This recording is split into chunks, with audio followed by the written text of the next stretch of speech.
Coucou puces, hello my loves, Marhaba habibetey.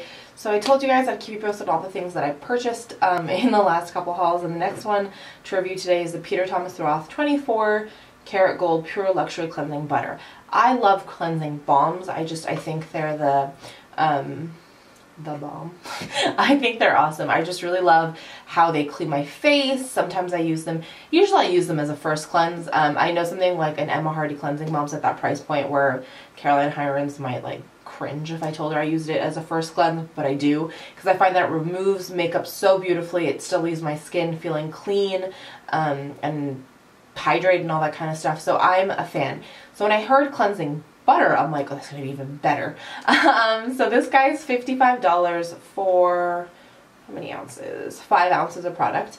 It comes with the cleansing butter itself and then this little like sponge that I've kept, but I don't understand. It's this little kind of, I think it's supposed to be similar to like a cognac, you know, is it the cognac, the Boscia cognac sponges? And so you can use it for all that kind of stuff. So it looks like, yeah, I have opinions. It looks like this, so it's nice and thick. It smells kind of lemony, kind of chemically. It's relatively thick, and then I'm gonna regret this, aren't I? But it melts into the skin pretty quickly. You guys can see, I need a napkin. Making a giant mess. But I think you guys can see it kind of melts into an oil, and then just really effectively removes makeup and cleans your face and all that kind of stuff. I'm reading here that it has chamomile butter and honey. That's what helped with the hydration. And then turmeric, which is supposed to help dry and sensitive skin. And then it's supposed to be pampering because it's infused with gold. So I don't know if you can tell, but there is like a little, like it is glittery, so to speak. So there's that. First, totally superficial, totally not really relevant to anything complaint is, do you see the rim of this? So it used to say Peter Thomas Roth, but within the first time that I used it, it all rubbed off. That I'm not a huge fan of. But I think as a product, it does a lovely job. It's not a lovely job. It does a good job of removing makeup and cleaning my face. I will say I don't find, like even now on my hand, it feels dry. I don't find it particularly hydrating. I don't think it's significantly drying. I think when we first used it, Noelle and I used it together, and I'll link her channel down below, she found it really drying.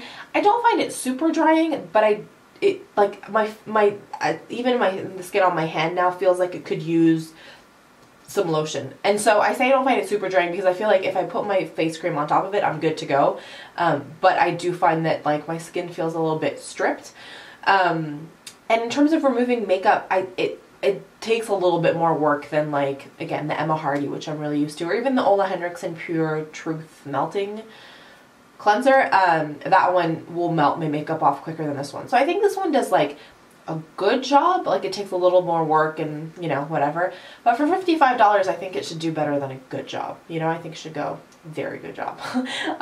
So I will use it. It doesn't irritate me. It is a nice experience while you're using it. It has that lovely smell, but I don't think I would repurchase it, if that makes sense. So that is that guy.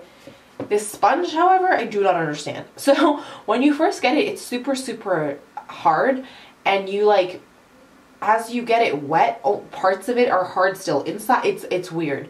The cognac sponge, I don't know, just it wets better. But the problem with it when you have it, it's like too flimsy. Like I'm sitting there trying to wash my face with it and it's like slipping. It's almost like trying to like wash your face with a beauty blender.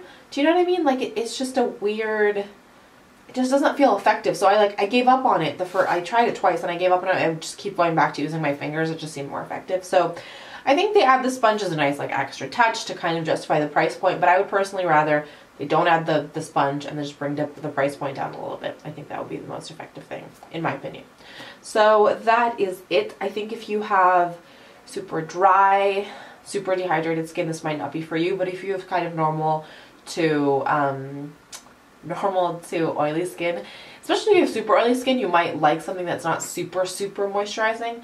But it is a splurge, and I don't necessarily be like, yes, go do it. I think I'd say go grab a sample, try it. It's nice. It's just, I don't know that it justifies the price point. I think you could get the Ole Henriksen, the Pure Truth Melting Cleanser, which is probably around the same price point, if not a little bit cheaper, and it would do a better job. But that's just my opinion. So I thought I would give you all the details so you guys could make up your mind about whether or not you wanted to try it. And yeah, I'm gonna do some quick points of positivity and then I'll be done.